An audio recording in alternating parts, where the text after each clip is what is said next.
दोस्तों नमस्कार। तो हमारा थर्मो की एक यूनिट कंप्लीट हो चुकी है जिसको हम थर्मो का पार्ट फर्स्ट कहते हैं। और आज हम स्टार्ट कर रहे हैं थर्मो का सेकंड चैप्टर जिसको हम थर्मोडायनेमिक सेकंड, जिसमें सबसे पहले आता है सेकंड लॉ। फर्स्ट यूनिट में हमने बहुत सारी बातें की हुई हैं, उनको अच्छे से पढ़िए समझिए और फिर अगर आप सेकंड यूनिट पढ़ेंगे तो आपको मजा आने वाला है। और इसमें हमारा सेकंड यूनिट में फर्स्ट जो टॉपिक हमारा है वो हम सेकंड लॉ ऑफ थर्मोडायनेमिक्स, ये मतलब यहाँ से शुरू होता है सेकंड पार्ट ऑफ थर्मो का, जो हमारे यूनिवर्सिटी के सिलेबसों में सेकंड यूनिट के रूप में दे रखा है। सबसे पहले हम ये बात करें कि सेकंड लॉ ऑफ थर्मोडायनेमिक्स की रिक्वायरमेंट क्यों पड़ी, मतलब क्यों आया, फर्स्ट लॉ क्या नहीं कर पाया जो सेकंड लॉ की रिक्वायरमेंट पड़ी।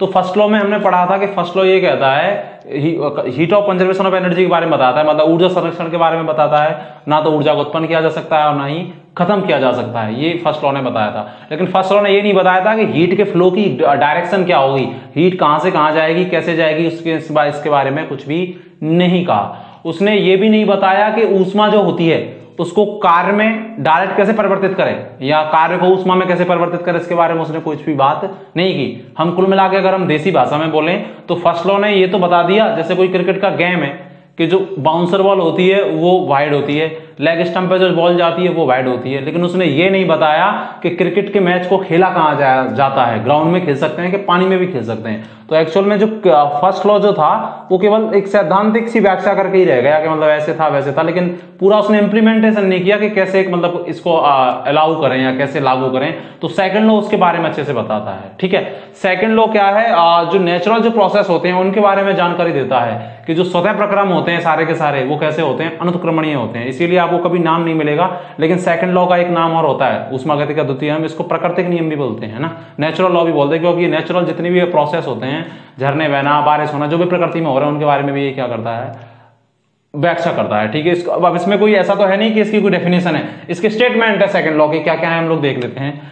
ये कहता है कि सभी स्वतः प्रक्रम अनुत्क्रमणीय होते हैं जैसे झरने बह रहे हैं, नदियां बह रही हैं, कोई करात होना रहा है अपने आप हो रहा है। स्वतः प्रक्रम या कैसे होते हैं, अनुत्क्रमणीय, मतलब वो एक डायरेक्शन में तो चल रहे हैं कि नहीं चल रहे हैं। जैसे मैं बोलूं स्वतः प्रक्रम का मतलब ये है कि जो अपने आप होते हैं या थोड़ी सी चिंगारी लगा दे होने लग जाता है। जैसे आप क्लास में बैठे हैं, क्लास में अगर आपसे आवाज करनी है तो आवाज थोड़ी सी हो जाती है ना, टीचर या तो कोई एक्टिविटी करते थोड़ी सी, या कोई बच्चा थोड़ी सी क्या कर दे तो एकदम आवाज होने लग जाती है। तो उनको थोड़ी सी मतलब थोड़ा सा कुछ मिला होने लग गए अपने आप ही। क्लास में जब हंसी आती है तो अपने आप ही आती है स्वतः, कोई हंसाता नहीं है, वो अचानक आने लग जाती है सब बच्चों को। तो वो एक प्रकार का कैसा प्रक्रम है, स्वतः वो रुकती हो नहीं है बहुत टाइम। ठीक है, ये मजाक वाली बात हो गई। जितने भी स्वतः प्रक्रम है वो अनुत्क्रमणीय होते हैं, जिन पर कोई बाह्य कार्य नहीं किया जाता उनको कराने के लिए। ये थोड़ा जाता कि नदियां बह रही है तो कोई धक्का दे रहे हैं कि आप बह जाओ नीचे की तरफ, या झरने बह रहे हैं या बारिश हुई नीचे की तरफ, तो करात न रहे अपने आप ही तो हो रहे हैं कि नहीं हो रहे। बल्कि जैसे झरने बह रहे हैं तो अगर उनके नीचे में टरबाइन लगा दो तो बिजली उत्पन्न हो जाती है। तभी ये कह रहा है कि जिस पर कोई कार्य तो नहीं किया जाता लेकिन उपयुक्त साधन लगाकर उनसे कार्य को क्या किया जा सकता है, प्राप्त किया जा सकता है। जैसे झरने गिर रहे हैं उस पर नीचे टरबाइन लगा दूं तो वो घूमेगा तो वहां से बिजली क्या होगी, उत्पन्न होगी। तो वो एक अनुत्क्रमणीय प्रक्रम है झरने का गिरना, तो उससे कार्य की भी प्राप्ति की जा सकती है। ठीक है, और उसको कराने के लिए एक्स्ट्रा एफर्ट हमको नहीं लगाना पड़ता। ये हमारा फर्स्ट स्टेटमेंट हो गया क्लियर। सेकंड ये कह रहा है कि यूनिवर्स की जो एंट्रोपी है वो लगातार क्या हो रही है, बढ़ रही है। ब्रह्मांड की एंट्रोपी क्या हो रही है, बढ़ रही है। अभी हम आगे बात करेंगे एंट्रोपी क्या होती है। रैंडमनेस होती है मॉलिक्यूल्स की, जितनी ज्यादा अव्यवस्था बढ़ती है एंट्रोपी का मान क्या होता है, बढ़ता है। रैंडमनेस का जो मापन है वही क्या कहलाता है, एंट्रोपी कहलाता है। तो हमको पता है कि ब्रह्मांड में अवस्थाएं बढ़ रही हैं, जैसे अब बीमारी कोई फैलती है या कुछ भी होता है, सब अस्त व्यवस्थित हो रहा है सिस्टम ज्यादा से ज्यादा। तो इसका मतलब क्या है कि ब्रह्मांड की जो एंट्रोपी वो लगातार क्या हो रही है, ब्रह्मांड में अव्यवस्था क्या हो रही है, लगातार बढ़ रही है। ठीक है, उसके बाद देखो अगला, बिना किसी बाह्य कार्य को लगाए ऊष्मा को कम ताप से अधिक ताप की वस्तुओं की ओर स्थानांतरित नहीं किया जा सकता। नहीं किया जा सकता ना, क्योंकि हमको पता है हीट कहां से कहां फ्लो होती है। जब चिमटे को गैस पे लगाते हैं तो पहले जहां ऐसा थोड़ा है कि हमारी तरफ से ठंडा होता जा रहा है और जहां गैस की तरफ लगा रखा है वहां गर्म होता जा रहा है, ऐसे थोड़ा होता है। गैस पे लगाते हैं तो जहां से ज्यादा टेम्परेचर मिलता है उस तरफ से वो ठंडे की तरफ क्या होने लग जाता है, गर्म होने लग जाता है। ठीक है, ठंडे से गर्म साइड से ठंडे की साइड भी गर्म होने लग जाता है। इट मींस हीट का जो प्रवाह है वो उच्च ताप से निम्न ताप की ओर होता है। निम्न ताप से उच्च ताप की ओर अपने आप होना संभव नहीं है, कोई एक्स्ट्रा एफर्ट करना पड़ेगा। जैसे आप गर्मियों में कमरे में नहीं बैठे होते क्या, तो जैसे आपके पास एसी कूलर, कुछ एसी नहीं है आपके पास है ना, तो आपको गर्मी लगती है ना। जब बाहर का टेम्परेचर गर्मियों में ज्यादा होता है मई जून में, तो बाहर से हीट आने लगती है, अंदर गर्मी हो जाती है। इसका मतलब हीट का प्रवाह कहां से कहां हो रहा है, उच्च ताप से निम्न ताप की ओर। लेकिन आप अगर एसी लगा दें आपके रूम में तो आपका रूम क्या होने लग जाता है, ठंडा होने लग जाता है। एसी क्या करता है, अंदर की जो गर्म हवा होती है उसको कहां फेंकता है, बाहर। गर्म हवा को मैं बोलूंगा हीट को अंदर से कहां फेंकता है, बाहर। तो अंदर का टेम्परेचर तो क्या होने लग जाता है, कम, और बाहर का टेम्परेचर तो ज्यादा है। फिर भी वो एसी क्या कर रहा है, जो अंदर की जो हीट है उसको कहां फेंक रहा है, बाहर, जबकि वायुमंडल का टेम्परेचर कैसा है, ज्यादा है। तो मैंने बाह्य कार्य कर दिया, तो जो हीट का जो फ्लो था वो कहां से कहां हो गया, कम ताप से और अधिक ताप की ओर। तभी कमरा कैसा होने लग जाता है, ठंडा होने लग जाता है। यही कह रहे हैं कि अगर कोई बाह्य कार्य लगा दिया जाए तो ऊष्मा का प्रवाह कम ताप से अधिक ताप की ओर हो जाता है, स्वतः संभव नहीं है, वो उच्च ताप से निम्न ताप की ओर ही होगा। अगला देखो, कार्य को पूर्णतः ऊष्मा में परिवर्तित नहीं किया जा सकता है, जबकि ऊष्मा को पूर्णतः कार्य में परिवर्तित नहीं किया जा सकता। ये कह रहा है कि जो वर्क होता है वो कंप्लीटली हीट में चेंज हो जाता है, जबकि हीट कंप्लीटली वर्क में चेंज भी नहीं हो सकती। नहीं हो सकती क्या? अरे अब मुझे एक बात बताइए, गर्मी सर्दियों में आप ऐसे हाथ नहीं करते क्या, ऐसे ऐसे ऐसे ऐसे ऐसे करते हैं तो हाथ गर्म होने लग जाते हैं, नहीं लग जाते? तो आपने कोई वर्क किया और जितना आपने हाथ को रगड़ा उतना गर्म होने लग गए। लेकिन ऐसा थोड़ी ना है कि अब आप जो अब हीट ना आपने वापस उस हीट जैसे गैस पे अपने हाथों को रख दिया, अब वो वापस ऐसा होने लग जाएंगे क्या? नहीं होने लग जाएंगे, नहीं लग जाएंगे। तो जब हमने कोई वर्क किया तो हीट तो जितना वर्क की उतनी उत्पन्न हुई, लेकिन हीट से वापस उतना ही कार्य प्राप्त कर सकते हैं क्या? कि मैंने हाथों को ऐसे किया तो हीट उत्पन्न हुई, अब वापस मैंने उनको गैस पे रख दिया, हीट ले रहा हूं, हाथों को ऐसे होने लग जाएंगे क्या? अपने आप जल के खाक हो जाएंगे। वही ये कह रहा है कि कार्य को तो उसमें हीट में चेंज किया जा सकता है, जबकि ऊष्मा को कार्य में या वर्क में कंप्लीटली चेंज नहीं किया जा सकता। ये थर्मोडायनेमिक की स्टेटमेंट है, इसके बारे में हम और आगे बात करेंगे। चलो इसको लिख लो। तो हम बात करते हैं आगे, कार्नोट साइकिल क्या होता है, कार्नोट इंजन क्या होता है, कैसे क्या है। सुनिए मेरी बात, ठीक है। कार्नोट साइकिल एक नाम साइंटिस्ट था, एक कार्नोट नाम को, उसने क्या किया कि जो हीट थी उसको कंप्लीट उसमें वर्क में कन्वर्ट करने के लिए एक साइक्लिक प्रोसेस दिया, उसने चक्रीय प्रक्रम दिया, जिससे क्या जो हीट जो है ऊष्मा उसको अधिकतम कार्य में कैसे परिवर्तित किया जा सके। इसलिए हमने इसकी डेफिनेशन लिखी हुई है कि ऊष्मा के अधिकतम भाग को कार्य में परिवर्तित करने के लिए कार्नोट ने एक चक्रीय प्रक्रम की व्याख्या की, जिसे क्या कहते हैं, कार्नोट चक्र कहते हैं। इसके लिए उसने एक इंजन काम में लिया था जिसको कार्नोट इंजन या कार्नो इंजन या ऊष्मा इंजन भी कहते हैं। इस प्रक्रम अभी मैं और आगे एक्सप्लेन करूंगा, पहले जो लिख रहा है वो देख लें। इसमें क्या होता है, एक ऐसा चक्र होता है जिसमें कोई आदर्श गैस युक्त कोई निकाय जिस सिस्टम पर अपन वर्क कर रहे हैं, जिसमें नॉर्मल गैस कोई भी आइडियल गैस भरी हुई है, 1 मोल मान लेते हैं, कुछ चक्रीय प्रक्रम से गुजरते हुए अपनी प्रारंभिक अवस्था में क्या आ जाती है, लौट आती है। अर्थात इसमें क्या है, किस पे लागू होता है, आदर्श गैसों के लिए, ठीक है। और इसमें जो प्रोसेस होते हैं सारे के सारे वो कैसे होते हैं, उत्क्रमणीय प्रोसेस होते हैं, ठीक है। इसका मतलब जो ये कार्नोट इंजन होता है एक मोस्ट एफिशिएंट इंजन होता है। मोस्ट एफिशिएंट का मतलब इसमें जो हीट है उसको अधिकतम मात्रा में कार्य में परिवर्तित किया जा सकता है। 100% तो किसी में भी नहीं किया जा सकता, लेकिन अधिकतम जो हीट है उसको किसमें चेंज किया जा सकता है, कार्य में चेंज किया जा सकता है। उसमें जो सारे प्रोसेस होते हैं वो कैसे होते हैं, रिवर्सिबल होते हैं। और हमको पता है कि जो रिवर्सिबल प्रोसेस हैं वो संभव नहीं है, वो भी एक हाइपोथेटिकल आदर्श प्रोसेस ही होते हैं। तो कार्नोट इंजन है वो भी एक प्रकार का आदर्श का इंजन ही है, मतलब ऐसा मान रहे हैं कि ऐसा हो सकता है, ऐसा संभव नहीं है, क्योंकि इसमें सारे के सारे प्रोसेस कैसे हो रहे हैं, रिवर्सिबल हो रहे हैं। इसमें भी जो ये इसीलिए अच्छा इंजन है, इसकी एफिशिएंसी इसलिए ज्यादा है कि इसमें अधिकतम हीट को कार्य में चेंज किया जा सकता है, लेकिन 100% नहीं किया जा सकता। ये मैंने लिखा हुआ है कि the most efficient engine is Carnot engine but not 100% efficient. इसमें भी, इस इंजन में भी बनी सकता, क्योंकि हमको पता है कि उत्क्रमणीय प्रक्रम क्यों ले रहे हैं यहाँ पे, क्योंकि हमको हीट को किसमें चेंज करना है, अधिकतम कार्य में। तो किस प्रक्रम में अधिकतम कार्य होता है, उत्क्रमणीय में या अनुत्क्रमणीय में? उत्क्रमणीय में हम पहले बात कर चुके हैं फर्स्ट यूनिट में, उत्क्रमणीय प्रक्रम में अधिकतम कार्य की प्राप्ति होती है। इसीलिए कैसे प्रोसेस लिए हुए हैं यहाँ पर हमने, रिवर्सिबल। और रिवर्सिबल आप अपने आप में एक आदर्श प्रोसेस होते हैं, मतलब हाइपोथेटिकल टाइप के होते हैं, इसलिए कार्नोट इंजन भी हाइपोथेटिकल ही है। मान रहे हैं ऐसा होता है, इसमें भी अधिकतम जो हीट है किसमें चेंज हो जाती है, वर्क में, लेकिन 100% नहीं होती। कार्नोट चक्र में 4 उत्क्रमणीय प्रक्रम होते हैं, जिनमें से निकाय चक्र अपनी प्रारंभिक अवस्था में क्या होता है, लौट आ जाता है। कौन कौन से होते हैं अभी हम आगे भी बात करेंगे। रिवर्सिबल आइसोथर्मल एक्सपेंशन, उत्क्रमणीय समतापीय प्रसार में किया गया कार्य, हम बात कर चुके हैं कैसे निकाला था, W/-NRT 2.303 NRT log V1/V2 ln करके निकाला था। दूसरा होता है रिवर्सिबल एडियाबैटिक एक्सपेंशन, 2 तो एक्सपेंशन के और 2 कंप्रेशन के। रिवर्सिबल का मतलब उत्क्रमणीय, सारे कार्य उत्क्रमणीय होंगे। एडियाबैटिक का मतलब रुद्धोष्म, और ई का मतलब एक्सपेंशन मतलब प्रसार में, ठीक है।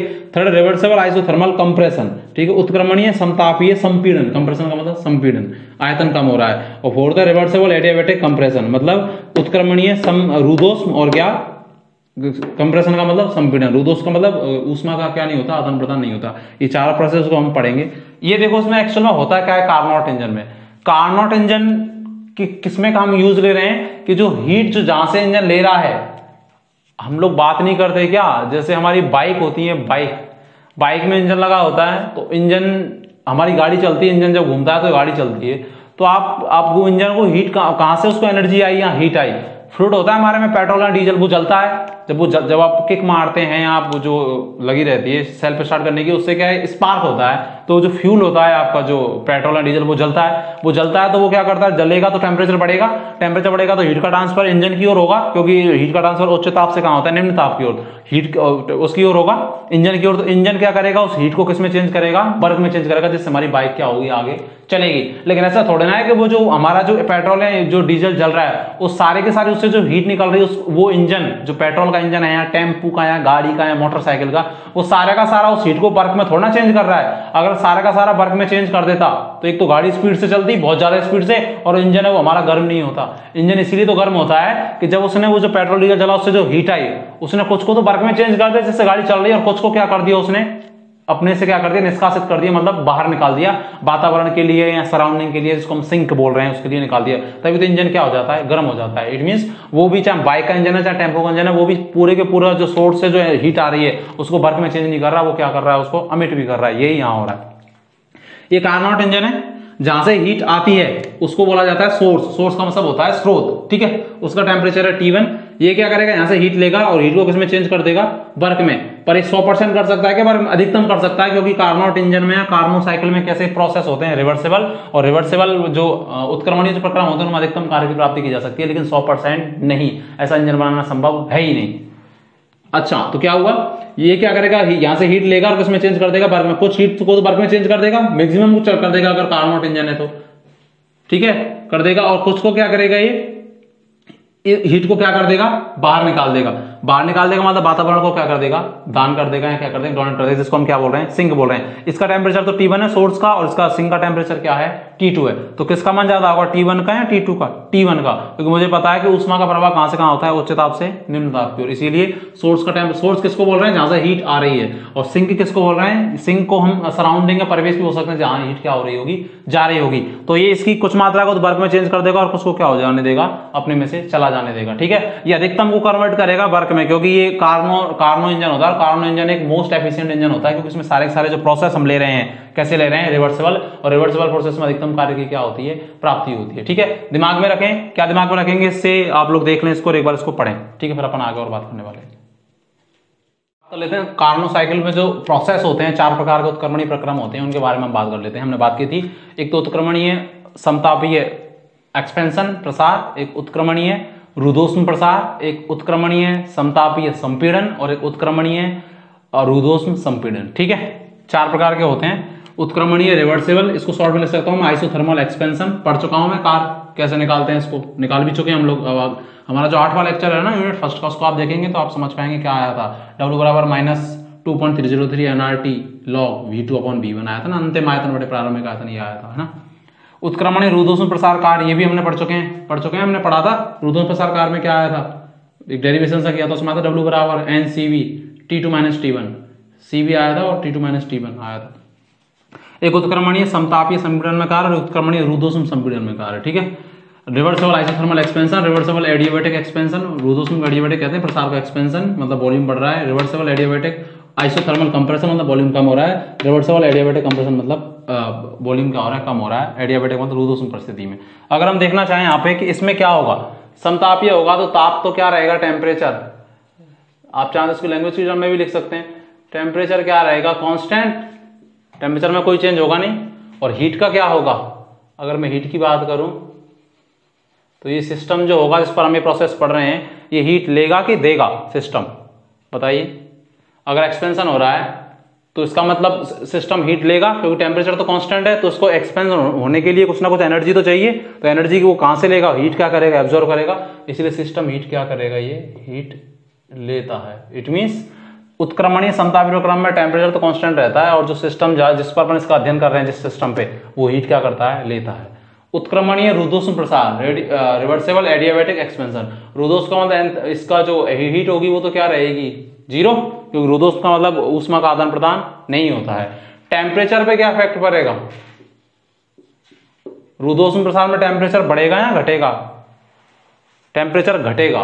क्यों घटेगा, क्योंकि जैसे कोई सिस्टम है, कोई निकाय है ना, अब उसकी जो दीवारें हैं वो कैसी हैं, ऊष्मारोधी हैं, मतलब वहां से हीट का तो ट्रांसफर हो नहीं रहा, क्योंकि कैसा प्रोसेस है, रुद्धोष्म में। तो अब अगर प्रसार हो रहा है तो प्रसार के लिए एनर्जी लेगा वो कहीं ना कहीं, उसके पास तो खुद की एनर्जी होगी, क्योंकि बाहर से तो हीट आ नहीं रही जो एनर्जी आए, तो क्योंकि ऊष्मा रोधी है, क्योंकि रुद्धोष्म में तो हीट का तो ट्रांसफर हो नहीं रहा, तो एनर्जी बढ़ाएगा तो कुछ ना कुछ एनर्जी खर्च करेगा, तो अपनी काइनेटिक एनर्जी खर्च करेगा, तो एनर्जी कैसी हो जाएगी कम, और kinetic energy directly proportional to क्या, टेम्परेचर, या इंटरनल एनर्जी ग्रुप में भी हो सकती है, तो उसको प्रसारित होने के लिए एनर्जी कुछ ना कुछ काम में लेगा, तो टेम्परेचर कैसा हो जाएगा, कम हो जाएगा, क्योंकि उसमें एनर्जी क्या हो जाएगी, खर्च हो जाएगी जो वहां स्टोर थी, तो टेम्परेचर भी क्या हो जाएगा, कम हो जाएगा। तीसरा उत्क्रमणीय समतापीय संपीड़न। समतापी का मतलब वो टेम्परेचर तो क्या रहेगा, कांस्टेंट, मतलब टेम्परेचर में कोई परिवर्तन नहीं आएगा, लेकिन संपीड़न हो रहा है तो हीट सिस्टम क्या करेगा, लेगा कि देगा सिस्टम, जिस पर हम इसका अध्ययन कर रहे हैं। किसी को कंप्रेस करोगे तो आयतन को क्या करोगे, कम करोगे कि ज्यादा करोगे, तो अगर कंप्रेस करोगे तो हीट बाहर निकलेगी कि हीट मिलेगी, हीट निकलेगी ना बाहर, इसीलिए सिस्टम क्या करेगा, हीट रिलीज करेगा, ठीक है, रिजेक्ट करेगा, क्योंकि दबाओगे किसी को जोर से तो कानून होगा, धुआं निकल जाएगा भट्टे दी से, तो वो हीट ही निकल गई, ठीक है। उत्क्रमणीय रुद्धोष्म संपीड़न। रुद्धोष्म कहीं आ गया, अगर एडियाबेटिक आ गया, इसका मतलब डीक्यू तो क्या रहेगा, 0। संपीड़न का मतलब टेम्परेचर बढ़ेगा कि घटेगा, अब टेम्परेचर बढ़ेगा। टेम्परेचर क्यों बढ़ेगा, क्योंकि रुद्धोष्म का मतलब जो पात्र है जिसपे से अपन अध्ययन कर रहे हैं उसकी दीवारें कैसी हैं, ऊष्मारोधी हैं, मतलब हीट का तो ट्रांसफर हो नहीं रहा, क्योंकि कैसा प्रोसेस है, रुद्धोष्म, और उसको आप दबाए जा रहे हैं, तो दबाए जा रहे हैं तो वो हीट तो निकल नहीं पा रही, तो उसमें टेम्परेचर को क्या कर देगी, बढ़ा देगी कि नहीं बढ़ा देगी। अरे दीवार कैसी है, रुद्धोष्म है, रुद्धोष्म का मतलब हीट का ट्रांसफर, जिसमें ऊष्मा का ट्रांसफर होता नहीं है, और ऊपर से आप उसको दबा रहे हैं, क्योंकि क्या कर रहे हैं, संपीड़न कर रहे हैं, ठीक है, दबा रहे हैं और हीट बाहर निकल नहीं रही है, तो टेम्परेचर को जो अंदर जो दबाएंगे, जब वो जो हीट स्टोर होगी तो टेम्परेचर को क्या कर देगी, बढ़ा देगी, इसलिए टेम्परेचर क्या होगा, बढ़ेगा, ठीक है। आप ये समझे यहां से, समतापीय में टेम्परेचर तो स्टेबल रहता है, कांस्टेंट रहता है, प्रसार में हीट क्या लेता है, सिस्टम हीट लेता है, और उसमें समतापीय प्रसार में सिस्टम हीट लेता है, रुद्धोष्म में हीट तो 0 रहती है, और टेम्परेचर क्या होता है, घटता है, क्योंकि प्रसार होगा तो हीट ले नहीं पाएगा, तो वो प्रसार में कहीं ना कहीं काम तो करना पड़ेगा थोड़ा बहुत, क्योंकि तभी तो प्रसारित होगा, तो वो जो टेम्परेचर है, टेम्परेचर जो इंटरनल एनर्जी है, काइनेटिक एनर्जी के रूप में जो वहां पर प्रेजेंट है, वो एनर्जी काम आ जाएगी, तो एनर्जी क्या हो जाएगी कम, तो टेम्परेचर भी क्या हो जाएगा कम। उत्क्रमणीय समतापीय संपीड़न। समतापीय का मतलब टेम्परेचर तो कांस्टेंट, हीट क्या करेगा, सिस्टम रिजेक्ट करेगा, क्योंकि अपन उसको दबाएंगे तो हीट को लेगा तो है नहीं, हीट क्या करेगा, बाहर निकालेगा। उत्क्रमणीय रुद्धोष्म संपीड़न। रुद्धोष्म का मतलब यही 4 प्रोसेस होते हैं, डी क्यू का रहेगा 0, टेम्परेचर क्या होगा, बढ़ेगा, क्योंकि दीवारें कैसे होंगी, ऊष्मारोधी, रुद्धोष्म होंगे, इसमें हीट नहीं जा सकती, तो आप उसको दबा रहे हैं और हीट निकल नहीं रही है, तो टेम्परेचर क्या हो जाएगा, इंक्रीज हो जाएगा। इसको समझने के लिए मैं आपको सिस्टम बताता हूं, मतलब कैसे डायग्राम के आधार पर समझाऊं। हमने कोई एक सिस्टम बनाया, ये कोई निकाय बनाया, जिसकी जो 3 तरफ की दीवार, इस पे एक पिस्टल लग रहा है, ठीक है, ये लग रहा है, और इसकी जो ये 3 तरफ की दीवार है पिस्टल वाली, ये कैसी है, ऊष्मारोधी है, मतलब हीट का ट्रांसफर नहीं कर रही है, क्योंकि ऊष्मारोधी होंगी तो हीट का ट्रांसफर नहीं करेंगी।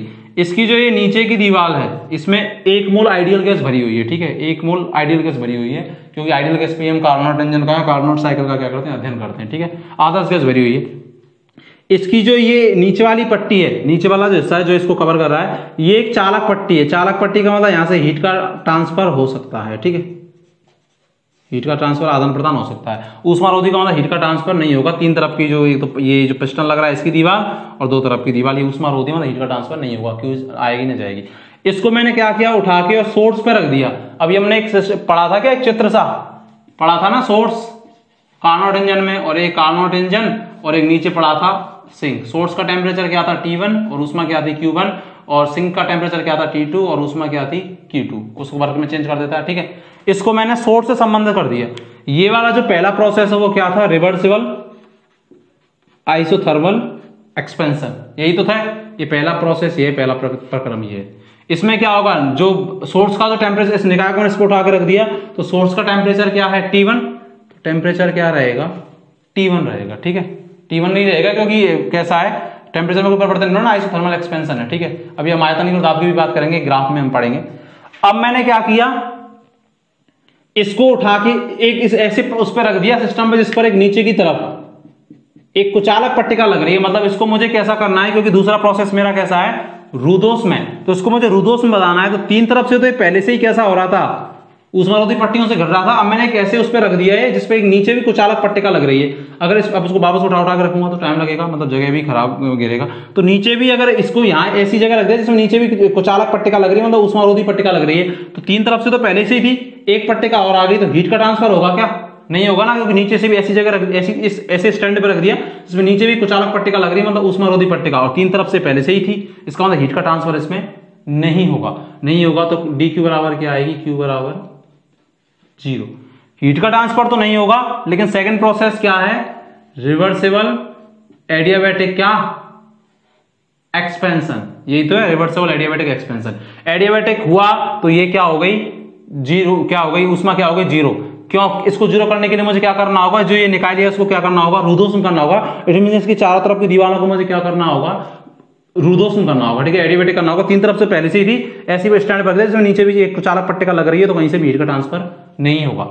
टेम्परेचर तो परिवर्तित होगा, और टेम्परेचर यहाँ कितने किस में चेंज हो जाएगा, T2, क्योंकि टेम्परेचर में क्या आ जाएगी, कमी आ जाएगी। हमने बोला था ना कि उत्क्रमणीय रुद्धोष्म प्रसार में dq तो क्या रहेगा 0, लेकिन टेम्परेचर क्या हो जाएगा, घट जाएगा, क्योंकि गैस एक्सपेंड होगी, थोड़ा बहुत काम करेगी, काइनेटिक एनर्जी खर्च करेगी, और kinetic energy directly proportional to temperature तो खर्च करेगी। इसका मतलब टेम्परेचर T1 से कहाँ हो जाएगा, T2, और T1 टेम्परेचर ज्यादा होता है कि T2 ज्यादा होता है, T1, क्योंकि T1 किसका टेम्परेचर है, सोर्स का, और T2 किसका है, सिंक का, और सोर्स का ज्यादा होता है। तभी हमने अभी एक डायग्राम बनाया था कार्नोट इंजन का, इसका टेम्परेचर ज्यादा है, ये किसमें, T2 का मतलब टेम्परेचर में क्या आ गई, कमी आ गई, ये इसको शो कर रहा है। तीसरा प्रोसेस हमारा क्या था, रिवर्सिबल आइसोथर्मल कंप्रेशन, ये तो था रिवर्सिबल आइसोथर्मल कंप्रेशन, उत्क्रमणीय समतापीय संपीड़न था। इसको मैंने वापस उठा के सिंक पे रख दिया। सिंक का मतलब जहां जो सोर्स से जो हीट आ रही थी, कुछ तो वर्क में चेंज हो गई और कुछ किस में चेंज हो गई, कुछ उसमें चली गई हीट। सिंक में मतलब सराउंडिंग, वातावरण में, एनवायरमेंट में चली गई, उसको सिंक बोल रहे हैं। जो भी सिस्टम के अलावा जो भी चीजें सारी की सारी वो सिंक वही होती है, सराउंडिंग या सिंक की होती है। ये इसमें चेंज होगा तो आइसोथर्मल का मतलब टेम्परेचर तो क्या रहेगा, T2, टेम्परेचर में इतना परिवर्तन आएगा, क्योंकि यहां पे भी टेम्परेचर कैसा था, T2, और यहां पे भी कैसा रहेगा, T2। लेकिन कंप्रेशन हो रहा है तो हीट क्या होगी, उत्क्रमणीय समतापी संपीड़न, हीट सिस्टम क्या करेगा, रिजेक्ट करेगा, ठीक है। और इसकी सिंक की हीट कितनी है, Q2, क्योंकि मैंने इसको सिंक पे रखा हुआ, सिंक की मैंने अभी बताई थी, पहले डायग्राम बनाया था, आप देखेंगे अभी 5 मिनट पहले वीडियो। तो इसकी T2 तो टेम्परेचर है, और इसकी हीट क्या है, Q2 है। टेम्परेचर में नो परिवर्तन, क्योंकि कैसा प्रोसेस है, रिवर्सिबल आइसोथर्मल कंप्रेशन, मतलब उत्क्रमणीय समतापीय संपीड़न, और ये सेकंड नंबर का प्रोसेस होगा, ठीक है। फर्स्ट वाला तो ये, सेकंड वाला ये, और थर्ड वाला ये। फोर्थ वाला क्या है, उत्क्रमणीय रुद्धोष्म संपीड़न। रुद्धोष्म का मतलब मुझे जो ये निकाय को जब मैं रख रहा हूं इन पे, तो मुझे इसको क्या करना होगा, रुद्धोष्म करना होगा। रुद्धोष्म करने के लिए मुझे इसको किस पे, वापस किस में रखना होगा, कुचालक पट्टिका पे, क्योंकि तीन तरफ से तो पहले से ये क्या हुआ है, घिरा हुआ है तीन तरफ से। तो अगर इस पे वापस रख दूंगा लाके, तो वापस जब लाके रखूंगा तो ये प्रोसेस क्या कहलाएगा, रिवर्सिबल एडियाबैटिक कंप्रेशन, उत्क्रमणीय रुद्धोष्म संपीड़न कहलाएगा। तो ऊष्मा तो क्या रहेगी, dq तो क्या रहेगा 0, पहले भी आया था, उसमें प्रसार वाले में भी आया था रुद्धोष्म, dq तो 0 ही रहेगी। टेम्परेचर पे फर्क पड़ेगा क्या, टेम्परेचर पे फर्क पड़ेगा, टेम्परेचर, क्योंकि रुद्धोष्म में तो उसमें जो ये है हीट है, इसमें तो कोई चेंज होगा नहीं, लेकिन टेम्परेचर में चेंज होगा, और टेम्परेचर क्या हो जाएगा, बढ़ जाएगा। रुद्धोष्म संपीड़न में टेम्परेचर क्या हो जाता है, बढ़ जाता है, क्योंकि ये कैसी बन जाती है, ये जो सिस्टम होता है तीन तरफ से तो पहले से ही गिर रहा है, और एक तरफ से नीचे कुचालक पट्टिका लग जाती है रुद्धोष्म में, तो उसका मतलब हीट बाहर तो निकलती नहीं है, और इसको दबा रहे हैं, तो टेम्परेचर क्या हो जाएगा, बढ़ जाएगा। टेम्परेचर बढ़ जाएगा तो T2 से किस में चेंज हो जाएगा, टेम्परेचर T1 में, क्योंकि T2 की तुलना में T1 कैसा होता है, ज्यादा, क्योंकि T1 किसका टेम्परेचर है, सोर्स का, और सोर्स का टेम्परेचर कैसा होता है, ज्यादा, तभी हीट वहां से प्रवाह करती है, हीट कहां से, उसको ऊष्मा इंजन की ओर या कार्नोट इंजन की ओर, ठीक है। आप क्या समझे, मैं ये कह रहा हूं, इसको मैंने इस पे रखा सोर्स पे, सबसे पहला पास रिवर्सिबल आइसोथर्मल एक्सपेंशन, उत्क्रमणीय रुद्धोष्म प्रसार, dq, इसमें क्या होगा, टेम्परेचर तो कांस्टेंट रहेगा, मतलब T1, क्योंकि सोर्स पे रखा, सोर्स का टेम्परेचर क्या होता है T1, हीट का करेगा सिस्टम, लेगा जो भी हीट है इसकी Q1 होती है। उसके बाद इसको ऐसी पट्टिका पे रखा, इसको मैंने बनाया कैसे, तीन तरफ से तो ऊष्मा रोधी है, उसमें एक मोल आइडियल गैस भरी, और एक तरफ से चालक पट्टिका में हीट का ट्रांसफर हो सकता है। अब दूसरा प्रोसेस मेरा रुद्धोष्म था, तो मुझे इसको रुद्धोष्म बनाना था। रुद्धोष्म का मतलब चारों तरफ जो इसकी कंटेनर की जो ये दीवारें हैं कैसी हो, रुद्धोष्म मतलब हीट का ट्रांसफर नहीं करें, तो नीचे से भी एक पट्टिका लगानी होगी, तो हीट का ट्रांसफर नहीं करेंगी, तो dq क्या आएगा 0, टेम्परेचर क्या होगा, घटेगा, क्योंकि प्रसार हो रहा है, प्रसार में गैस एक्सपेंड करती है, तो कुछ एनर्जी और टेम्परेचर की क्या करती है, हानि करती है, ठीक है। इसीलिए टेम्परेचर क्या हो जाएगा T2, क्योंकि T1 की तुलना में T2 कैसा है, कम है, क्योंकि T2 किसका टेम्परेचर, सिंक का, ठीक है, परिवर्तित हो गया। तीसरा reversible isothermal compression. Reversible isothermal compression का मतलब क्या है, आइसोथर्मल मतलब टेम्परेचर तो सेम रहेगा, कंप्रेशन का मतलब हीट क्या करेगा, सिस्टम रिजेक्ट करेगा, और इसकी सिंक की हीट कितनी थी, Q2 थी, ठीक है। रिजेक्ट होने वाली हीट तो थी Q2, क्योंकि सिंक में हीट रिजेक्ट हो रही है, कुछ जो कार्य के अलावा जो बच गई, ठीक है। उसके बाद वापस मुझे कौन सा प्रोसेस है, उत्क्रमणीय रुद्धोष्म संपीड़न। रुद्धोष्म का मतलब मुझे वापस सिस्टम को रुद्धोष्म कर रहा है, तो ऐसी पट्टिका पे रखना होगा जो कैसी ऊष्मा रोधी, तीन तरफ से तो पहले से ही गिर रहा है, और एक तरफ से तो वापस संपीड़न का मतलब क्या हो रहा है, इसको दबा रहे हैं, आयतन को कम कर रहे हैं, तो जो टेम्परेचर होगा वो क्या हो जाएगा, बढ़ जाएगा, क्योंकि दीवारें कैसी ऊष्मारोधी हैं, तो हीट जब उसको दबाएंगे तो हीट तो बाहर निकलेगी नहीं, तो जो अंदर ही हीट रह जाएगी, तो जब बार बार दबाएंगे तो और हीट बाहर निकल नहीं पाएगी, क्योंकि चारों साइड दीवारों कैसी हो जाएंगी, ऊष्मारोधी, तो टेम्परेचर में क्या हो जाएगा, इंक्रीज। इसलिए टेम्परेचर T2 से वापस किसमें चेंज हो जाएगा, T1 में। 4 प्रोसेस हो गए हमारे, reversible isothermal expansion, reversible adiabatic expansion, reversible isothermal compression, समतापी संपीड़न, रिवर्सिबल रुद्धोष्म संपीड़न। इसको बना लें, फिर अपन एक डायग्राम से इसको समझते हैं, इनमें किए गए कार्यों को भी हम बात करते हैं। ठीक है, करते हैं यहाँ पे जो हमने सारे प्रोसेस पढ़े थे, इनमें एक ग्राफ बनता है, दाब आयतन ग्राफ। ये क्या होता है, ठीक है, देखो दाब और आयतन के बीच में एक ग्राफ बनाया जाता है, बुक्सों में भी दिया होता है, लेकिन इसका एक्चुअल मीन क्या है। ठीक है, देखो पहले यहाँ पर ए पॉइंट है, ठीक है, ये कोई सिस्टम है, तंत्र है जिसका ये यहां से स्टार्ट होता है, इसका माना प्रेशर कितना है P1 और वॉल्यूम कितना है V1। सबसे पहले हमने जो निकाया था उसको किस पे रखा था, मैंने अभी नीचे एक डायग्राम बनाया था, उसमें सबसे पहले उसको सोर्स पे रखा था, एक सोर्स पे रखा था, स्रोत पे, जिसका टेम्परेचर कितना था T1। ठीक है, यहां से ये एक्सपेंड होता है, क्योंकि पहला प्रोसेस हमारा क्या है, रिवर्सिबल आइसोथर्मल एक्सपेंशन, उत्क्रमणीय समतापीय प्रसार, यही है कि नहीं है। तो जब मैं यहां से A से B जा रहा हूं तो मुझे पता है वॉल्यूम, प्रसार का मतलब वॉल्यूम क्या होना चाहिए, बढ़ना चाहिए, तो वॉल्यूम बढ़ रहा है, तो अगर वॉल्यूम बढ़ेगा तो टेम्परेचर क्या होना चाहिए, कम होना चाहिए। और ड्यूरिंग द आइसोथर्मल प्रोसेस, समतापी प्रसार में टेम्परेचर क्या रहता है, कांस्टेंट रहता है, तो टेम्परेचर कितना रहेगा यहाँ पे भी T1, क्योंकि यहाँ पे भी कितना था, T1 था, सोर्स भी तो रखा था सबसे पहले, पहला प्रोसेस उसको सोर्स भी रख के देखा था कि नहीं देखा था। यहां से यहां जाएगा, ये पहला प्रोसेस कहलाएगा, और ये पहला प्रोसेस क्या कहलाएगा, रिवर्सिबल आइसोथर्मल और क्या एक्सपेंशन। क्यों, क्योंकि टेम्परेचर कैसा है, सेम है, और गैस क्या हो रही है, गैस का आयतन क्या हो रहा है, मतलब जो निकाय लिया जिसमें आधा गैस, उसका आयतन क्या हो रहा है, बढ़ रहा है, और आयतन बढ़ेगा तो प्रेशर भी चेंज होगा, तो प्रेशर माना कितना हो गया P2 और वॉल्यूम कितना हो गया V2, टेम्परेचर क्या रहा, सेम रहा। ठीक है, सेकंड प्रोसेस हमारा क्या है, reversible adiabatic expansion. It means adiabatic expansion का मतलब, एडियाबैटिक का मतलब तो क्या रहेगा, जो हीट है वो तो कांस्टेंट रहेगी, लेकिन जो आयतन है वो क्या होगा, बढ़ेगा, क्योंकि एक्सपेंशन हो रहा है। तो उसमें क्या होगा, यहां से माना प्रेशर क्या चेंज हुआ, तीसरे पॉइंट पे P3, वॉल्यूम कितना चेंज हुआ V3, टेम्परेचर परिवर्तित होगा क्या, क्योंकि समतापी प्रक्रम है क्या, रिवर्सिबल एडियाबैटिक एक्सपेंशन मतलब उत्क्रमणीय रुद्धोष्म प्रसार। यहां इसमें टेम्परेचर कांस्टेंट दिख रहा है क्या, नहीं, तो टेम्परेचर मुझे पता है कि रुद्धोष्म प्रसार जब होता है तो रुद्धोष्म में हीट तो चेंज होती नहीं है, और एक्सपेंशन होता है तो टेम्परेचर क्या हो जाता है, कम हो जाता है, टेम्परेचर क्या हो जाएगा, क्या हो जाएगा T2।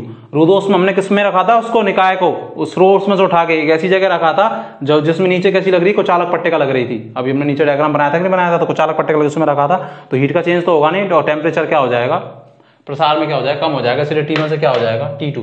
ये वाला प्रोसेस क्या कहलाएगा, रिवर्सिबल एडियाबैटिक और क्या एक्सपेंशन, उत्क्रमणीय रुद्धोष्म प्रसार, क्योंकि टेम्परेचर वॉल्यूम क्या हो रहा है, बढ़ रहा है। उसके बाद देखिए, इससे मैं इधर गया, ठीक है, जब मैं यहां से यहां गया तो क्या दिख रहा है मुझे, वॉल्यूम कम होता दिख रहा है क्या, और प्रेशर बढ़ता दिख रहा है। इट मींस तीसरा प्रोसेस मेरा क्या था, उत्क्रमणीय समतापीय संपीड़न। इट मींस ये वाला जो प्रोसेस है, तो यहां माना वॉल्यूम कितना था V3, प्रेशर कितना था P3, और ये टेम्परेचर कितना था T2। तीसरा प्रोसेस हमारा क्या था, उत्क्रमणीय समतापीय कंप्रेशन मींस संपीड़न, तो टेम्परेचर तो सेम ही रहेगा क्या T2, लेकिन वॉल्यूम यहां से भी चेंज होगा कुछ, तो कितना हो जाएगा V4 दे दिया, और प्रेशर क्या हो जाएगा P4। ठीक है, क्योंकि चौथे नंबर का प्रोसेस है कि नहीं। ये वाला जो प्रोसेस है ये क्या कहलाएगा, वॉल्यूम कम हो रहा है तो इसका मतलब कंप्रेशन, और टेम्परेचर में कोई परिवर्तन नहीं हो रहा है, इसका मतलब क्या, समतापीय, और सारे प्रोसेस कैसे, उत्क्रमणीय। तो ये प्रोसेस क्या हो जाएगा, रिवर्सिबल और क्या आइसोथर्मल कंप्रेशन। कंप्रेशन क्या हो रहा है, क्योंकि वॉल्यूम में क्या हो रही है, कमी हो रही है। इस तरफ मैंने किसको लिया हुआ है, वॉल्यूम को। तापमान में कोई परिवर्तन नहीं हो। तीसरे नंबर का हमारा ये प्रोसेस था, जिसको हमने सिंक पे रखा हुआ था, जिसको जब हमने निकाय को यहाँ इस तरफ बनाया था ना डायग्राम, सिंक पे तो रखा था, तो सिंक का टेम्परेचर कितना था, T2 था। लास्ट में क्या होगा, वापस उसको उसी में रखेंगे ऊष्मारोधी पट्टिका में, क्योंकि फोर्थ प्रोसेस क्या है, reversible adiabatic compression. It means उत्क्रमणीय रुद्धोष्म संपीड़न।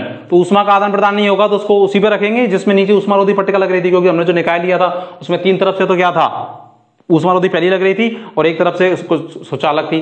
जब उसको रुद्धोष्म बनाना है तो नीचे से भी हम लोग स्टैंड पे रख दिया था, जो यहाँ बनाया था हम लोगों ने, तो उससे भी हीट का ट्रांसफर नहीं होगा। हीट का ट्रांसफर नहीं होगा और कंप्रेस करेंगे तो वॉल्यूम में क्या होगी, कमी। अरे होगी कि नहीं होगी कमी, तो वापस कहाँ पहुंच जाएगा, ये ए पे पहुंच जाएगा। ठीक है, तो इसमें ये वाला प्रोसेस क्या कहलाएगा, हीट का तो ट्रांसफर होगा नहीं, तो रिवर्सिबल एडियाबैटिक और वॉल्यूम क्या हो रहा है, कम हो रहा है, इसीलिए क्या कहलाएगा, कंप्रेशन कहलाएगा। वापस कौन सी पोजीशन आ जाएगी, फर्स्ट पोजीशन आ जाएगी। अगर आपसे पूछा जाए कि इसमें सर्वाधिक किया गया कार्य क्या होगा, तो देखो इस ए से और बी के बीच में मैं देखूं तो वॉल्यूम आएगा V1 और यहां पर वॉल्यूम आएगा V2।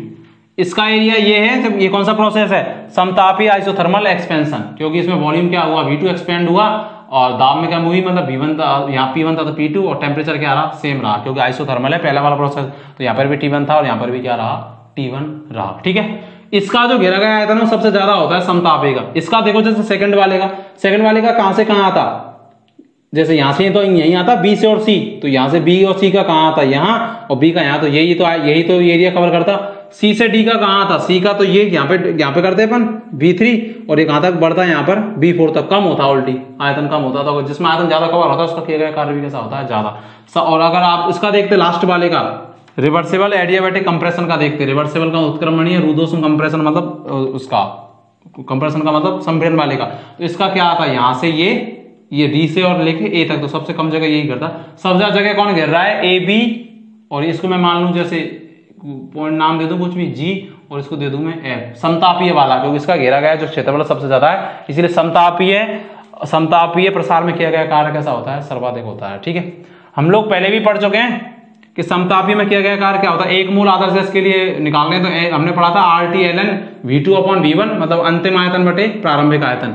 और अगर जब एक्सपेंशन हो रहा है तो गैस कार्य कर रही है, एक्सपेंड हो रही है, इसका मतलब एक्सपेंशन का मतलब गैस खुद कार्य कर रही है, उस पर पिस्टन पे लोग आ रही है, तो एक्सपेंशन में कार्य कैसा आता है, नेगेटिव आता है। यहाँ अंतिम आयतन क्या है, V2, तो फाइनल की जगह क्या कर देंगे V2, और प्रारंभिक आयतन क्या है, V1। तो ठीक है, रिवर्सिबल एडियाबैटिक एक्सपेंशन में कार्य पढ़ा था हमने, उत्क्रमणीय, 8वां लेक्चर देखना, उसमें हमने पढ़ाया हुआ है, दो ही पढ़ाए थे, उत्क्रमणीय प्रसार में कार्य, उसमें एक तो आइसोथर्मल पढ़ाया था समतापी, और एक रुद्धोष्म प्रक्रम में किया गया कार्य, जिसमें रिलेशन भी निकाले थे, T gamma, PV gamma, TV - gamma upon gamma वाले 3 रिलेशन निकाले थे पॉइसन इक्वेशन के, उसमें यही कार्य आया था क्या, NCV T2 - T1, मतलब अंतिम ताप और प्रारंभिक ताप, एक मोल के लिए तो n को हटा दो, कोई मतलब नहीं है, इसमें भी गैस एक्सपेंड हो रही है, एक्सपेंशन का मतलब कार्य कैसा आएगा, नेगेटिव, NCV, यही तो आया था। T फाइनल कितना है, अगर आप यहां से यहां जा रहे हैं तो T2, यहां से ही तो जा रहे हैं रिवर्सिबल एडियाबैटिक एक्सपेंशन में, यहां से यहां जा रहे हैं, टेम्परेचर कितना है T2, और पहला टेम्परेचर कितना है T1, तो यही आ जाएगा। नेगेटिव क्यों आया, क्योंकि गैस क्या हो रही है, एक्सपेंड, और जब गैस प्रसारित होती है तो गैस के द्वारा कार्य किया जाता है। थर्ड वाला देखो, थर्ड वाला पहले जैसा ही है, रिवर्सिबल आइसोथर्मल, केवल कंप्रेशन है। कंप्रेशन और एक्सपेंशन में क्या अंतर होता है, एक्सपेंशन में तो गैस कार्य करती है, और कंप्रेशन का मतलब गैस के ऊपर कार्य होता है, तो कार्य कैसा आता है, पॉजिटिव आता है, तो वही कर देंगे RT, ठीक है, RT/ln। लेकिन ये देखो थर्ड वाले में कहां से कहां जा रहे हैं अपन, C से कहां जा रहे हैं, D पॉइंट पे जा रहे हैं। ठीक है, कंप्रेशन वाला आयतन में क्या हो रही है, ये कमी हो रही है, क्योंकि आयतन में इस तरफ लिया है, तो जो अंतिम आयतन है वो क्या है, V4, और प्रारंभिक आयतन क्या है, V3, क्योंकि C से कहां जा रहे हैं, D। रिवर्सिबल आइसोथर्मल कंप्रेशन में C से कहां जा रहे हैं, D जा रहे हैं। ठीक है, उत्क्रमणीय, रुद्धोष्म, आइसोथर्मल और क्या, कंप्रेशन। ठीक है, तो यहीं से यहीं तो जा रहे हैं, जा रहे हैं, ये तीसरे वाला रिवर्सिबल आइसोथर्मल कंप्रेशन ही तो था, संपीड़न। तो प्रारंभिक टेम्परेचर तो V3 था और अंतिम क्या था, V4, तो अंतिम बटे प्रारंभिक ही होता है, तो V4 बटे क्या आ जाएगा, V3, और कैसा आ जाएगा, पॉजिटिव में, क्योंकि गैस पे कार्य हो रहा है, जब गैस पे कार्य होता है तो कैसा आता है, पॉजिटिव में आता है। इसमें देखो ये भी सेम ही है, रिवर्सिबल एडियाबैटिक एक्सपेंशन, मतलब उत्क्रमणीय रुद्धोष्म प्रसार, और इसमें उत्क्रमणीय रुद्धोष्म संपीड़न, ये वाला D से लेकर और A तक हम जा रहे हैं। इसका मतलब कार्य कैसा आएगा, पॉजिटिव में आएगा, क्या होता है, CB T final - T initial, T final यहाँ पर अब क्या हो गया, T इनिशियल तो क्या है, T2, क्योंकि D से C जा रहे हैं, वही कौन सा प्रोसेस है, रिवर्सिबल एडियाबैटिक कंप्रेशन ही तो है, मतलब उत्क्रमणीय और रुद्धोष्म संपीड़न, D से जब C जा रहे हैं, क्योंकि कंप्रेशन मतलब आयतन में क्या हो रही है, कमी, क्योंकि आयतन इधर है तो आयतन कम हो रहा है, दाब क्या हो रहा है, बढ़ रहा है, क्योंकि आयतन और दाब एक दूसरे के इन्वर्स होते हैं। ठीक है, सेम ये कार्य हम पढ़ चुके हैं, निकाल चुके, कैसे निकालते हैं हम निकाल भी सकते हैं, चाहे तो आप इसको मैं यहाँ करा देते हैं, लेकिन आप अपने हमारे लेक्चर में 8वें लेक्चर में है, तो आप उसमें यहाँ देख सकते हैं आराम से।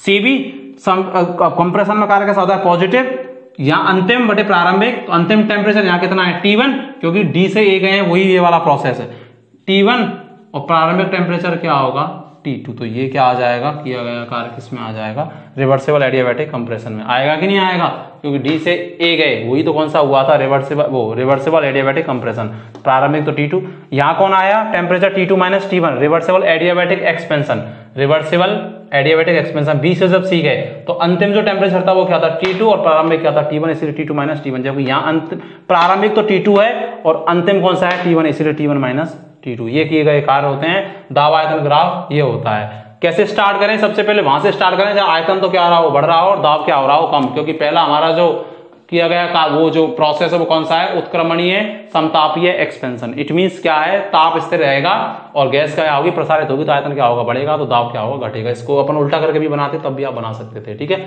सर्वाधिक किया गया कार्य होगा समतापीय प्रसार में। क्यों? क्योंकि उसका जो द्वारा घेरा गया आयतन सबसे ज्यादा है। देखो ये देख लो, ये वाला है। इसका देखते बी और सी का तो ये आता, डी और सी का देखते तो ये आता, और डी और ए का देखते तो ये इस पे डालते, नीचे आयतन पे लंब डालते तो ये आता। सर्वाधिक इसी का आ रहा है, ये इसका, इसी वाले का आ रहा है घेरा गया आयतन इसका, ए का, ए बी, और मैंने इसको नाम दे दिया था ये बी, V2 और V1, ये जी और एच। तो ये सबसे सर्वाधिक किया गया कार्य इसी वाले में होगा, मैक्सिमम वर्क, ठीक है। क्योंकि इसके द्वारा घेरा गया आयतन सर्वाधिक है और जिसके द्वारा घेरा गया आयतन सर्वाधिक होता है। अगर मैं सी, बी और सी का देखता तो इसका ये आता एरिया, ये तो आता बी और सी का, ये वाला। सी और डी का देखता तो इस पे लंब डालता है यहाँ प्रारंभिक, तो इसका क्या होता है आयतन V3, और डी पे क्या था V4, तो ये वाला आता है इसका। और अगर डी और ए का देखता तो ए से लंब डालता V1, ये क्या होता V1, और डी का क्या था V4, तो ये इसका केवल यही आता। तो सबसे ज्यादा आयतन इसी का आ रहा है, ए बी का, मतलब जहां रिवर्सिबल आइसोथर्मल एक्सपेंशन हो रहा है उसी का ये सर्वाधिक आ रहा है। इसलिए किया गया कार्य कैसा होगा? सर्वाधिक होगा, ठीक है। लिख लें इसको, फिर अपन और देखते हैं।